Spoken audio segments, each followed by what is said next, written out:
experienced the most profound effect. He was a graduate student when he interviewed the former slaves, including the two women you hear in this broadcast.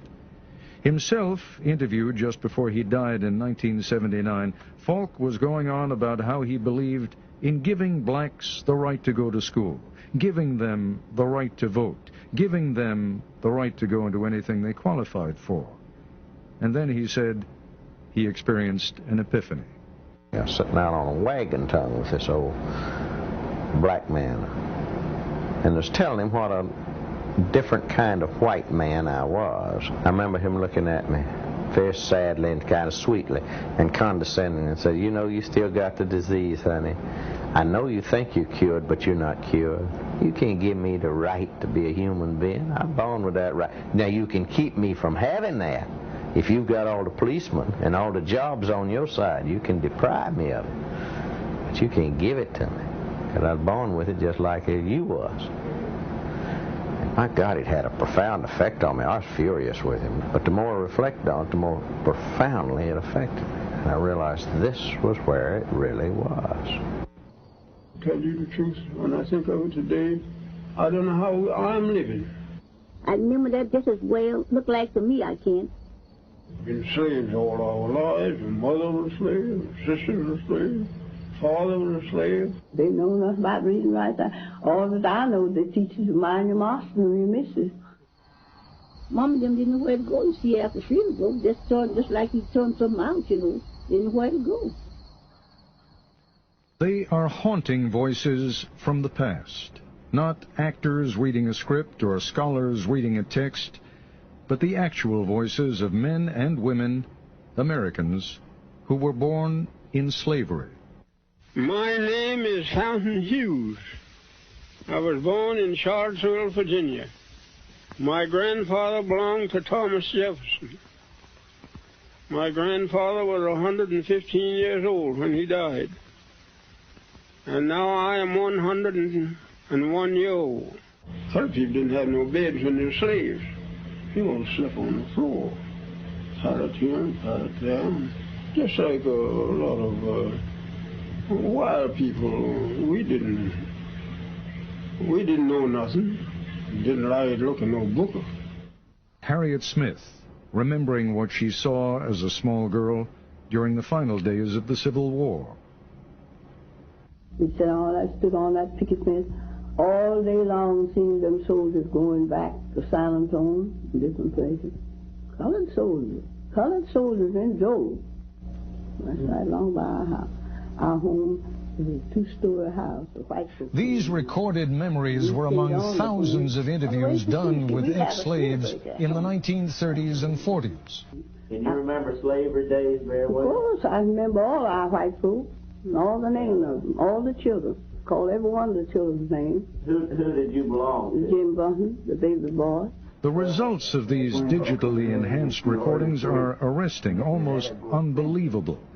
The idea of hearing the voices of actual slaves from the plantations of the Old South is as powerful, as startling, really, as if you could hear Abraham Lincoln or Robert E. Lee speak. Listen again to Fountain Hughes, who was born in 1848. We were slaves. We belonged to people. They sell us like they sell horses and cows and hogs and all like that. Have an auction bench, and they put you up on the bench and bid on you, the same as you're bidding on cattle, you know. Much of what these three former slaves say may at first seem unremarkable. Much of what they say may surprise and upset, and their calm demeanor is at odds with the evil and violence we associate with slavery. Here is 91-year-old Texan Laura Smalley talking in the 1940s about the outcome of a tussle between two women, one black, one white, one slave, one mistress. The mistress tried to slap the slave, but the black woman pushed her into a chair. Laura Smalley was a girl at the time, but she remembers vividly what happened to the black woman when the master came home. Well, they taken that old woman, poor old woman, carried in the peach orchard and whipped her. And, just tied her hand this way, around the peach orchard tree. I remember that just as well, looked like to me, I can, and round a tree and whipped her. And well, she couldn't do nothing but just kick her feet, you know, just kick her feet. But it just had her clothes off down to her waist, you know. Just didn't have her plumb naked, but they had her clothes down to her waist. And every now and then they'd whip her, you know, and then snuff the pipe out on her, you know. Snuff pipe out on her. You know the embers in the pipe. Where you ever see the pipe smoking. Blow them out on her? Mm-hmm.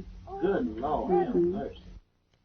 The plantation on which Smalley was a slave sounds brutal. She recalls scrambling with other children for food from a huge wooden tray, like a hog trough. All of them, you know, would get around that tray with spoons and eat, like mush or soup or something like that. And all them children get around there and just eat. Fountain Hughes tells his interviewer about the relentless round of work for him on a Virginia plantation. Night never comes out. You have nothing to do. Time to cut tobacco. If they want you to cut all night long out in the field, you cut. And if they want you to hang all night long, you hang tobacco.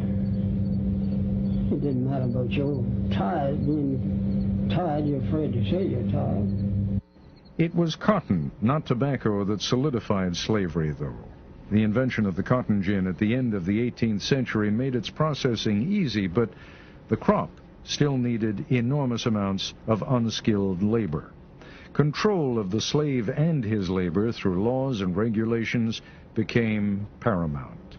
Fountain Hughes talks about one of those controls, the pass system.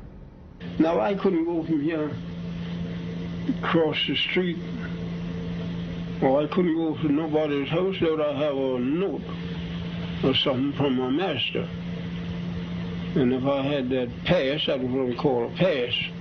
If I had that pass, I could go wherever he sent me, and I'd have to be back. You know, whoever he sent me to, they'd give me another pass, and I'd bring that back, so to show how long.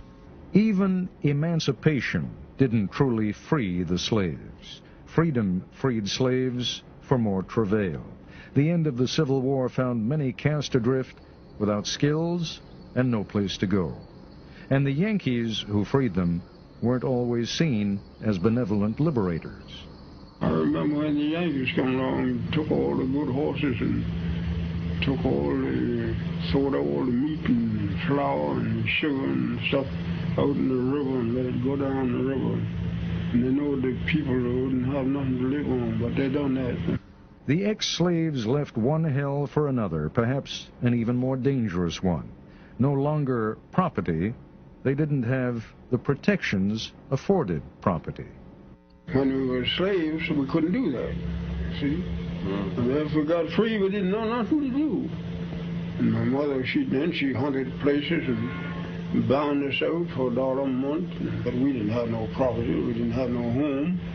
We had nowhere, nothing. We didn't have nothing on it, just like the cattle, we just turned out and get along the best you could. In Texas, the slaves weren't told they were free until 2 months after the war ended. Smalley remembers that her masters gave the slaves a dinner, and then they were free.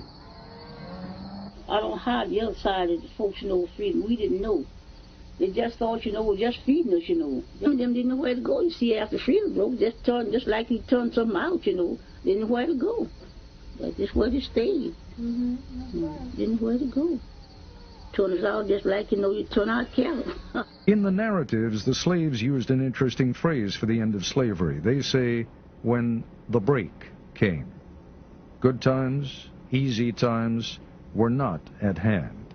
The trials for millions of black Americans didn't end in 1865. They continued. Laura Smalley and her family became sharecroppers. Harriet Smith's first husband was killed by whites during the Reconstruction, probably because of his political organizing. Fountain Hughes went north to Baltimore and worked at numerous jobs, including hauling manure. Not an enviable job, but it was the job of a free man.